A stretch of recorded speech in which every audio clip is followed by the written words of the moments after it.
It takes time to adapt to these circumstances at times, and the youngsters, the young Arsenal side, haven't fully adapted as yet, and we're seeing again as Boreham Wood are on the break.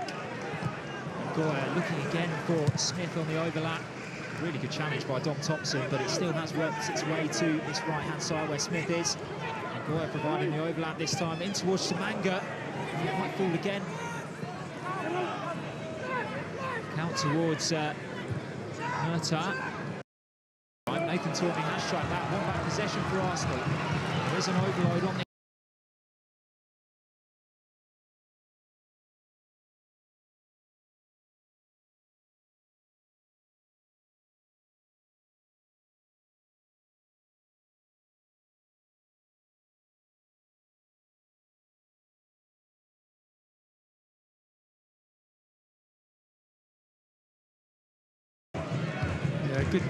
Good pace by Lienka. Got a bit fortunate with the first challenge. McDonald stuck to his task, didn't he, when flying in. He did get a bit of the ball, actually. I think it's quite a decent challenge, but the referees deemed it to be an altercation, giving the free kick to Arsenal, and Arsenal have an opportunity to put some quality into the Boreham Wood 18-yard box for the first time this afternoon. So what's interesting, if you're an avid Arsenal under-18s fan, is that Matt Smith hasn't gone over to take the free kick. It's the usual set-piece taker. Instead, it's going to be Burton. In fact, Nathan Tormey on the left foot. It's easily cleared as far out as Matt Smith, who might have a go. In the end, opts to flick one in towards Mendy. It's fallen actually for Smith now, who finds the bottom corner. Maybe that was all part of the master plan. Leave them off set pieces and he'll pop up in the box to pull one back for Arsenal. Half the deficit. That's a really assured finish by Smith, wasn't it? Wasn't fully dealt with. He did well initially, keep his composure, a little outside of the foot pass. Into Mendy, using his body well, a bit lucky on the turn, but great composure by the young Arsenal midfielder. Into the bottom right-hand corner, and Arsenal have got some reward for their attacking play finally. It makes the score look a little bit prettier as we head towards the break. Boreham Wood 2, Arsenal 1.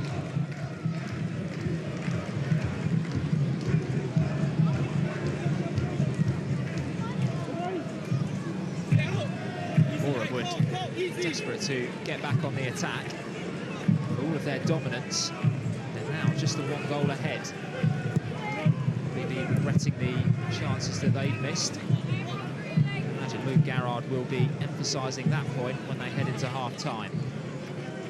For now, that's a lifeline for Steve Bowles' Arsenal 11.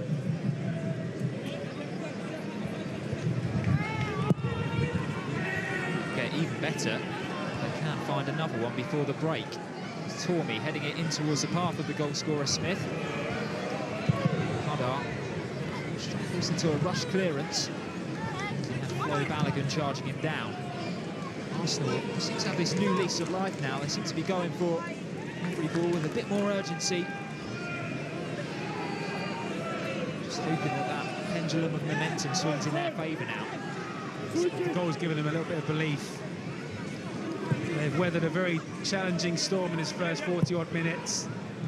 They've now seen that if they do play the way they can cause Boreham Wood problems. So they say that Arsenal give the ball away again. Here's Samanga. Twisting and turning to find Smith. Delivers in a dangerous cross. There's no one gambling on the far post for Boreham Wood.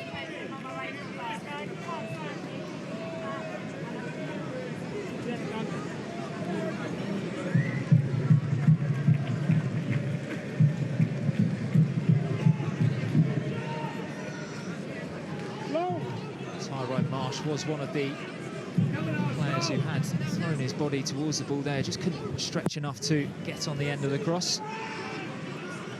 Certainly going to be a frantic final 3 minutes of this first half. I guess what's important now is that Arsenal don't overcommit. And that comes with experience, doesn't it? Of course, we're not playing for points this afternoon for either side, so I don't think there's any real benefit to being cautious and sitting off. I think fitness will play a huge part in the intensity the second half has. But Arsenal certainly grown into the game. You know, very, very poor for the first 20-odd minutes as they acclimatised. Boreham Wood rightfully 2 goals ahead, but now the youngsters in red are showing what they can do, starting to move the ball around a little bit more freely. Here's McGuinness. That back-heel control, almost epitomising just how much confidence the young Gunners are playing with now.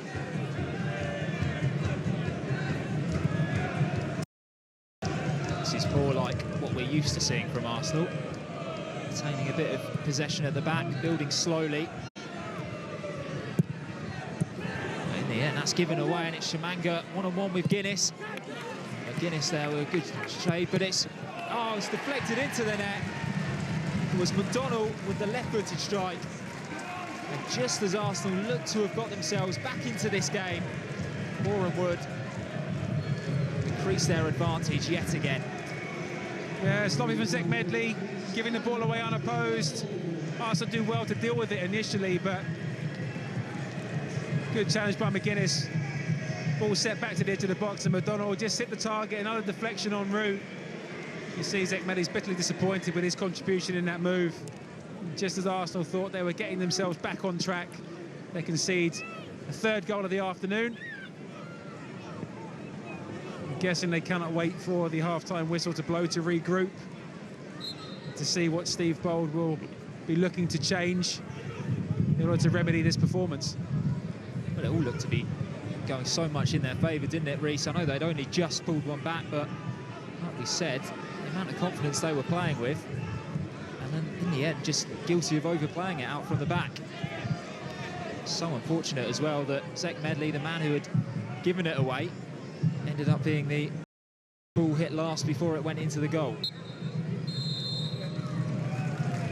Well, that's the half-time whistle here at Meadow Park. It's been a tough start to pre-season for Arsenal's young Gunners.